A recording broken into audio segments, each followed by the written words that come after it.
Hello everyone, welcome to my YouTube channel. और आज की इस वीडियो में हम पढ़ेंगे इनकॉन्टिनेंस टॉपिक के बारे में।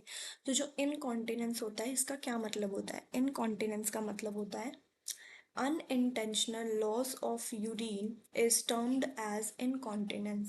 जब हम unintentionally हमारा यूरिन का लॉस हो रहा है विदाउट आवर परमिशन, उस कंडीशन को हम बोलते हैं इनकॉन्टिनेंस, जिसको हम यूरिनरी इनकॉन्टिनेंस भी बोल सकते हैं। Urinary incontinence is an uncontrolled leakage of urine. जो हमारा इनकॉन्टिनेंस कंडीशन होता है उसके अंदर क्या होता है, हमारा यूरिन जो है वो अनकंट्रोल्ड लीकेज हो जाता है। यानी कि हमारे जो ब्लैडर है उसके अंदर जो यूरिन प्रेजेंट होता है वो यूरिन का क्या होता है, लीकेज होने लगता है। the inability to hold urine in the bladder, जो इनकॉन्टिनेंस कंडीशन होती है इसके अंदर हमारा जो ब्लैडर है वो यूरिन को होल्ड नहीं कर पाता। ये एक तरह की इनएबिलिटी है। Is either caused by the weak or the loss of voluntary control over the urinary sphincters. ये कंडीशन किस वजह से होती है? वीक और loss of voluntary urinary sphincters की वजह से होती है। जब हमारे ब्लैडर के स्पिंचर्स पर हमारा वॉलेंट्री कंट्रोल नहीं हो पाता है, जब ये होता है। उसके बाद हम इसके पढ़ेंगे types and causes of incontinence के बारे में। जो पहला टाइप या कोज हम जिसको बोल सकते हैं वो है स्ट्रेस इनकॉन्टिनेंस। स्ट्रेस इनकॉन्टिनेंस क्या होता है? It occurs while lifting, exercising, laughing, sneezing and coughing which commonly occurs in women.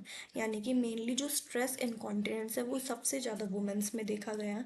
Stress incontinence का क्या मतलब है? जब हमारे ब्लैडर पे किसी भी तरह से स्ट्रेस पड़ रहा है, प्रेशर अप्लाई हो रहा है, जैसे कि लिफ्टिंग करने की वजह से, एक्सरसाइजिंग करने की वजह से, लाफिंग, स्नीजिंग और कफिंग करने की वजह से, अगर हमारे ब्लैडर पर स्ट्रेस पड़ रहा है, प्रेशर आ रहा है, उसकी वजह से क्या हम कंडीशन हमें इनकॉन्टिनेंस हो सकता है। तो सेकंड हमारा होता है अर्ज इनकॉन्टिनेंस। अर्ज इनकॉन्टिनेंस में क्या होता है? It is defined as an over sensitive bladder. यानी कि अर्ज इनकॉन्टिनेंस में क्या होता है, हमारा ब्लैडर जो है वो ओवर सेंसिटिव हो जाता है, जो कि कोज करता है, ओवर सेंसिटिव हो जाने की वजह से कोज करता है अर्ज। यानी कि हमें बार बार ऐसा लगेगा कि हमें यूरिन पास करना है। और ये कब लगेगा? जब हम सो रहे होंगे, जब हम ड्रिंकिंग कर रहे होंगे, जब हम लिसनिंग टू रनिंग वाटर, जब ये सब चीज़ें सोने से, पीने से और रनिंग वाटर को सुनने की वजह से क्या होगा, हमें अर्ज होगा, हमें फील आएगा कि हमें यूरिन पास करना है। क्यों आएगा? क्योंकि हमारा ब्लैडर जो है वो ओवर सेंसिटिव हो चुका है। थर्ड हमारा टाइप और कोज होता है overflow. Overflow incontinence. Overflow incontinence में क्या होता है? It happens when the bladder is not completely emptied, causing frequent dribbling urination. यानी कि ओवरफ्लो इनकॉन्टिनेंस में जब हमारा ब्लैडर जो है जो अच्छे से खाली नहीं हो पाता है, उसकी वजह से क्या होता है, ड्रिबलिंग ऑफ यूरिनेशन हो जाता है। यानी कि बूंद बूंद करके जो है वो हमारा यूरिन पास होता है, रुकता नहीं है, ओवरफ्लो इनकॉन्टिनेंस हो जाता है। नेक्स्ट है हमारा फंक्शनल इनकॉन्टिनेंस। फंक्शनल इनकॉन्टिनेंस क्या होता है? This condition is brought about the limitation in movement, thinking, and communicating. Thus, the client often unable to control bladder before they reach the bathroom. Functional incontinence में क्या होता है? जब हमारी functional abilities कम हो जाती है, जैसे कि हमारी मूवमेंट होती है वो लिमिटेड हो जाती है, हमारी थिंकिंग जो है वो कम हो जाती है, हमारी कम्युनिकेटिंग कम हो जाती है, जिसकी वजह से क्या है, जो पर्सन है, जो क्लाइंट है, हमारा जो पेशेंट है, वो क्या हो जाता है, अनएबल टू कंट्रोल ब्लैडर। वो अपने ब्लैडर को अच्छे से कंट्रोल नहीं कर पाता, और जब तक वो बाथरूम पर रीच करता है, जब तक वो अपने ब्लैडर को कंट्रोल नहीं कर सकता, और यूरिन जो है वो इनकॉन्टिनेंस हो जाता है, यूरिन वो पास कर देता है। नेक्स्ट है हमारा मिक्स्ड इनकॉन्टिनेंस। मिक्स्ड इनकॉन्टिनेंस में क्या होता है? In this two types of incontinence that occurs currently. यानी कि मिक्स्ड इनकॉन्टिनेंस में हमारा स्ट्रेस इनकॉन्टिनेंस और अर्ज इनकॉन्टिनेंस का इंक्लूड होता है, मिक्सचर होता है, जो कि which is commonly found in women. जो मिक्स्ड इनकॉन्टिनेंस है वो हमारा फीमेल्स में पाया जाता है। और ये क्या है? जैसे कि हमने पहले पढ़ा था स्ट्रेस इनकॉन्टिनेंस, जो कि लिफ्टिंग, एक्सरसाइज, लाफिंग की वजह से हो रहा था, और अर्ज इनकॉन्टिनेंस जिसमें हमारा ब्लैडर ओवर सेंसिटिव हो जाता था। तो ये दोनों कंडीशन को मिला के हमारा मिक्स्ड इनकॉन्टिनेंस होता है। फिर आता है हमारा neurogenic incontinence. It is caused by anatomic और neurologic abnormalities due to impaired functioning of the nervous system. जब हमारे नर्वस सिस्टम में कोई भी तरह की एबनॉर्मेलिटीज होती है जिसकी वजह से हमारा फंक्शन इम्पेयर्ड हो जाता है, उसकी वजह से क्या है, इनकॉन्टिनेंस अक्कर हो जाता है। फिर आता है हमारा टेम्पररी इनकॉन्टिनेंस। टेम्पररी इनकॉन्टिनेंस में हमारा टेम्पररी, इसका नाम से ही पता चल रहा है कि ये टेम्पररी है ना। तो ये कुछ ही कंडीशंस की वजह से होता है और इतना लॉन्ग नहीं होता, कम टाइम के लिए होता है। अगर उन कंडीशंस को ठीक किया जा सकता है तो हमारा ये इनकॉन्टिनेंस ख़त्म हो जाता है। It usually occurs from constipation, UTI और साइड इफ़ेक्ट्स ऑफ ट्रीटमेंट और मेडिकेशन।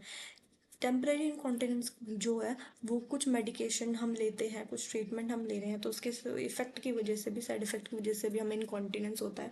और अगर किसी पेशेंट को यूटीआई है या उसको कॉन्स्टिपेशन है तो उसको यूरिनरी इनकॉन्टिनेंस हो सकता है, बट टेम्परेरी होगा वो। फिर इसके बाद हम पढ़ेंगे डायग्नोस्टिक इवेल्युएशन, यानी कि कौन कौन से टेस्ट से हमें पता चलेगा कि पेशेंट को यूरिनरी इनकॉन्टिनेंस है।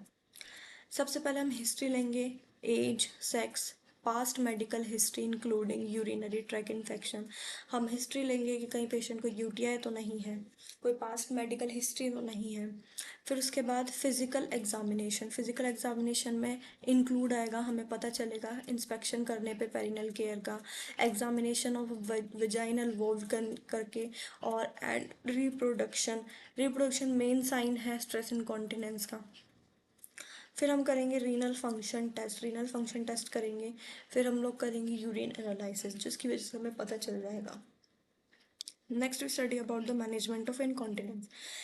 अब हम इनकॉन्टिनेंस का मैनेजमेंट कैसे करेंगे। तो पहला हम पढ़ते हैं ब्लैडर ट्रेनिंग के बारे में।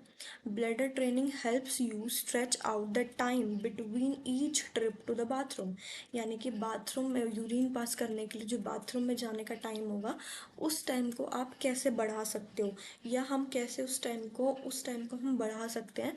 तो हम कैसे बढ़ाएंगे उसको, ब्लैडर ट्रेनिंग के थ्रू हेल्प करेगा ब्लैडर ट्रेनिंग हमारे ब्लैडर को, मसल्स को कंट्रोल करने में, कि हम अपनी यूरिन को थोड़ा बहुत होल्ड कर सकें।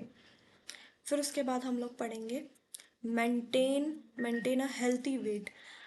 इट इज़ वेरी इंपॉर्टेंट कि हमें अपना वेट जो है वो मेंटेन करके रखना है, क्योंकि losing weight in your abdominal area can help to reduce pressure on your bladder. जब हमारा वेट जो है वो कम होगा, उसकी वजह से हमारे एब्डोमिनल एरिया पे प्रेशर कम पड़ेगा, जिसकी वजह से हमारा ब्लैडर जो है वो हमारे कंट्रोल में होगा, ब्लैडर पर भी प्रेशर कम पड़ेगा। फिर उसके बाद हम मैनेजमेंट में देखते हैं वजाइनल इंसर्ट। अगर इनकॉन्टिनेंस ज़्यादा है, ओवरफ्लो इनकॉन्टिनेंस है या ज़्यादा है, तो हम लोग अप्लाई कर सकते हैं, हम इंसर्ट करेंगे catheterisation. It is only the way to treat overflow incontinence. Overflow incontinence को रोकने के लिए हम कैथेटराइजेशन का अप्लाई करेंगे। फिर उसके बाद आता है pelvic floor exercises. Pelvic floor exercises क्यों करेंगे हम, क्योंकि because this helps to calm your bladder overwhelming urges to go. यानी कि जो हमारे पेल्विक फ्लोर एक्सरसाइजेज हैं, उन्हें करने से हमारे ब्लैडर को हम हेल्प करते हैं काम करने के लिए, ताकि वो काम रहने के लिए, ताकि हमारा ब्लैडर जो है वो अर्जेस क्रिएट ना करे, ओवर सेंसिटिव ना करे, और जिसकी वजह से हमारा इनकॉन्टिनेंस क्रिएट हो। तो ये 4 चीज़ों का हम मैनेजमेंट करेंगे इनकॉन्टिनेंस में,